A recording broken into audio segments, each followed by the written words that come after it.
So, as you guys are pretty much aware, when it comes to the Little Mermaid live action remake, we all can pretty much see the writing on the wall. Obviously, they're going to want to give this version of Ariel all the Slay Queen moments that they possibly can. Because if they take away the Slay Queen moments, then it's going to take away from their virtue signaling capabilities. And with that being said, now, according to the book that's a tie in book to the live action Little Mermaid remake, it reveals that Ursula is actually defeated by Ariel and not Prince Eric. So they're going to take away Ursula's defeat from Prince Eric and they're going to give it to Ariel. Blariel. Of course they're going to give it to Blariel. Why wouldn't they give it to her? Because it makes her look even better than the original Ariel, and that's their entire goal. So let's get into this article and see what it has to say.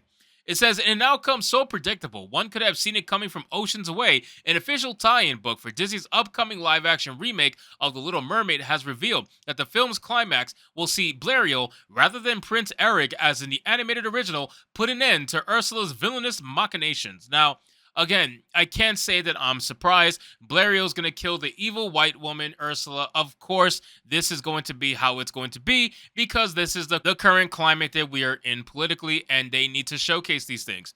It says a distinct deviation from the original Ariel turns into a ethereal soul after refusing to murder Prince Eric and his new wife, ending of Hans Christian Andersen's original fairy tale. The ending to Disney's 1989 animated take on the story sees the titular mermaid, after having attempted to stop the witch from gaining the power of the King Triton's trident at the mercy of a newly empowered, now kaiju-sized Ursula. Yet just before the sea hag can crush both Ariel and her home kingdom, Ursula is stopped by the quick thinking of Prince Eric, who puts an end to her reign of terror by goring him with the broken bowsprit of his ship. Unfortunately for fans, though, admittedly entirely unsurprisingly given Disney's corporate direction in recent years, it seems the live-action Little Mermaid has done away with the idea of Prince Eric having a significant heroic role to play in the final battle. Now, I think I said this probably a few videos back regarding Little Mermaid and how they were basically going to make her a girl boss and take away a lot of the moments that would make Prince Eric shine. And this is no shocker. And honestly, I'm going to say I called it again.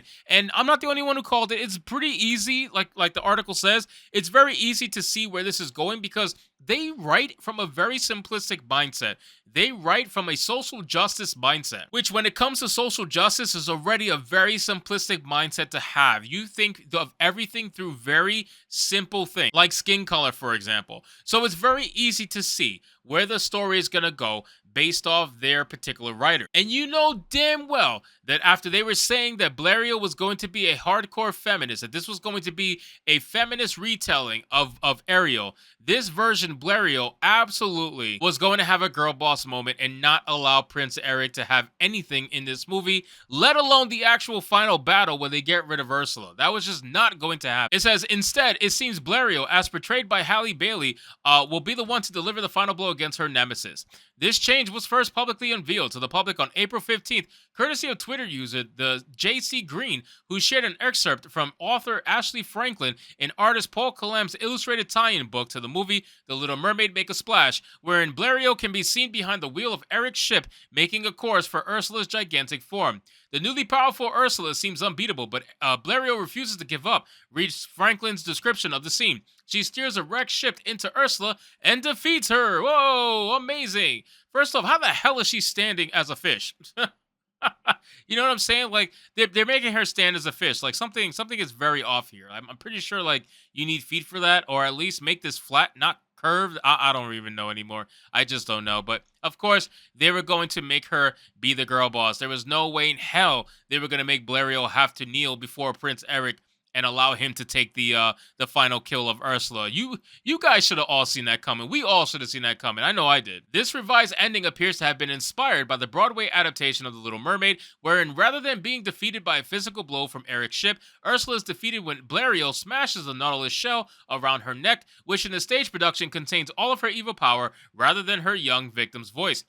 However, it should be noted that though Blariel delivers a killing blow to her enemy in the Broadway play, this change was not made at the detriment of Eric's character or involvement in the story, as he is still shown throwing himself into the fray and using his ship to defend his love interest and make a last stand against the witch. Well, that's the thing. There's a difference between changing the story and making it better or showing a little more context, or changing the story completely and removing the male character from his moments simply because the only way that you can promote female empowerment is by making a man look weaker. That is basically the mindset that a lot of these social justice people have. They don't know how to actually empower women without making the male counterpart look weaker in comparison. That's the only way they can actually bolster women, it seems. It says, notably, this is far from the only change Disney has made to Blériot's story. As per iconic Disney composer Alan Menken, who's not only provided the soundtrack for 1989 original, but has also been tapped to return for its live-action remake, two of the animated classic songs have been updated for modern audiences. Now, I made a video on this before, how they changed a lot of lyrics in the music because it was deemed problematic. Anytime they deem something problematic, you already know the joke that's going to be said about that. Because again, these are people who are social justice warriors. They view everything from a very simplistic mindset. Everything has to do with skin color. Everything has to do with racism. Everything has to do with being offended. This is how they think. So of course they were going to change the music that was deeming problematic for a lot of their audiences. Well, I don't really know a lot of their audiences, to be honest with you, because a lot of social justice people are not going to watch this. That's just the truth of it. It says further, according to Bailey herself, the live action film has definitely changed that perspective of just Blériot wanting to leave the ocean for a boy. It's way bigger than that. She told the Luxury Culture magazine edition, it's about herself, her purpose, her freedom, her life, and what she wants. As women, we are amazing. We are independent. We are modern. We are everything and above. Bailey then declared, seemingly ignorant of the fact that Blériot's desire to explore the surface world was sparked long, long before her first meeting with Eric, and I'm glad that Disney is updating some of those themes. So, honestly, when it comes to these reimaginings, the people who play the characters don't actually know the characters they're playing because it kind of goes against their argument, right? So they come into the scene and you have someone like Halle Bailey trying to say that now black people will be able to see themselves by her specifically playing Little Mermaid. Before then, black people could never see themselves, right?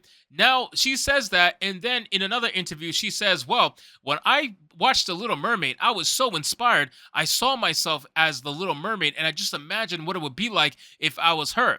So you say that nobody could see themselves before you played it, but then you say in your past when you watched this movie that you saw yourself in the movie and playing Ariel. So again, what argument are we making here? Is this a consistent thing? These guys are never, that's the problem, man. They're never fucking consistent, and that's what drives me the most insane. I can understand having a stupid argument, but at least be consistent with it. Don't have a stupid argument and then not be consistent and then constantly change your story because you want to fit whatever narrative you're trying to speak about at the time. So again, I can't wait to see what The Little Mermaid does in the box office. I'm not going to say it's going to flop because ultimately it is still, one, a Disney movie, two, a Little Mermaid, and three, if they can Wakanda the fuck out of this movie and convince black people that they absolutely need to see this movie in order to actually be able to stay black, they will do so, and black people will go support this movie just like they did Wakanda. And hopefully it does succeed for Disney. I guarantee you that, honestly, it probably will, because it looks like they are Wakandaing this movie and convincing a lot of black people that this is the first time they've ever saw themselves in any entertainment piece whatsoever. So it's going to be absolutely stupid. I can't wait to see the final results, but whether it fails or whether it succeeds, it doesn't matter at the end of the day, because ultimately Disney still is losing tons of money in other avenues, and they're trying desperately to make it up with their theme parks, which is their only profitable method they currently have right now. So anyway, guys, thank you so much for watching this video. I hope you did enjoy it, and if you did, consider leaving me a subscribe. I would greatly appreciate it. Don't forget to like the video, comment, let me know what you thought, and I'll see you guys on the next one. Hypnotic out.